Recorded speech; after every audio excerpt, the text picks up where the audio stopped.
Welcome back. We're back with another video, and this time we're gonna take a little break from all the payment videos that we've been doing and do something that is cool but still related. In a lot of the fintech apps, banking apps, remittance apps, wallet apps, they'll have a feature where they'll require Face ID to allow you access to the app. This is very common in banking apps. They log you in with password or OTP, but on top of that, they'll use the iPhone's Face ID or fingerprint feature to verify that it's actually you that's logging into the app.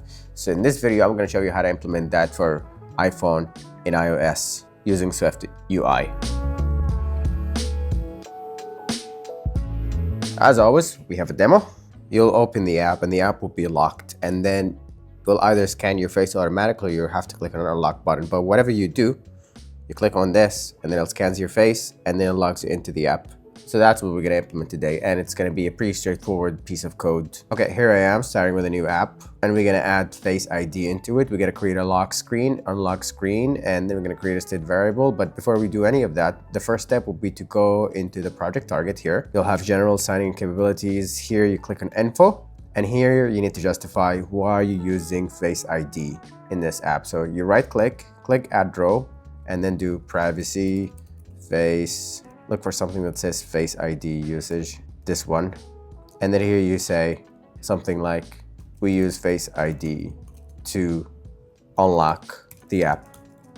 Okay, Apple will require this, otherwise your app will get rejected when you try to publish it on the App Store. Okay, and that's all for the paperwork. Now we can start coding. Here in Content View, you need to import local authentication. You need to create a state variable that will manage the views in the app. So we have 3, locked, unlocked when the app is unlocked, and then error if something wrong happens. And then the class that's going to manage all of that, main actor, will be this auth view model. And here you're going to create this. You're going to use this state variable. You're going to initialize it as locked and then change it to unlocked when the Face ID verification is successful. Now we have here content view, but we need to create 2 views. We need to create an unlocked view that says screen unlocked, welcome, and show the actual content of the app. And we need to create a logged view, which the user will see when they first open the app. And this is going to be using this auth view model, an instant of it here.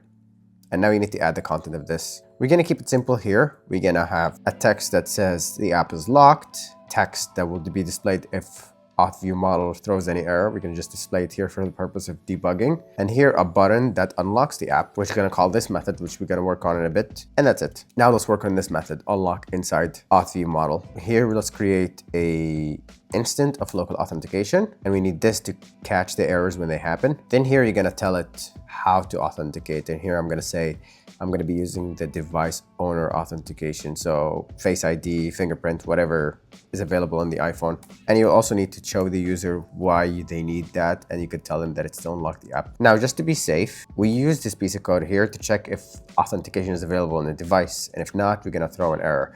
Maybe their camera is broken or their Face ID is not available for whatever reason. This just catches that and tells the user that there's an issue. But if everything is good, there's no errors, then we can actually unlock the app. And this is how we do it with evaluate policy. Policy is here, reason is here, and then you get your results. If it's success, we change the state variable that we created earlier, this one, to unlocked, which is going to move us to the unlocked view down here.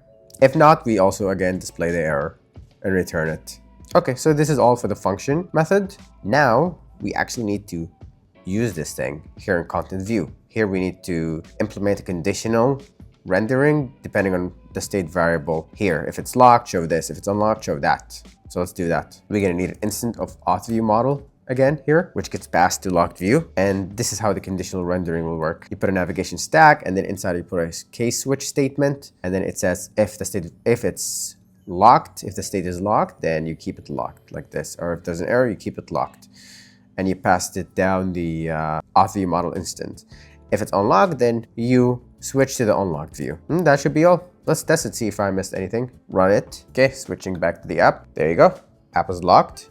You hit unlock. Oh, it's not working. You know why that is? Because I forgot to uncomment the unlock method. Go all the way down here, uncomment this out, save, rerun, and let's try again. You hit unlock.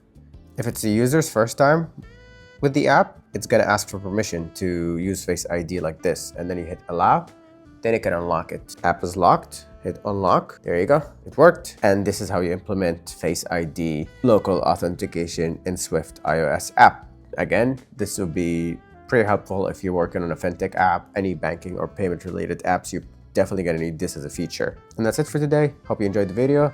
If you have any questions, leave them in the comments below. If you want the full source code for the video, check my Patreon link in the description. That will be the way to support the channel and get the source code as a thank you. And see you in the next video.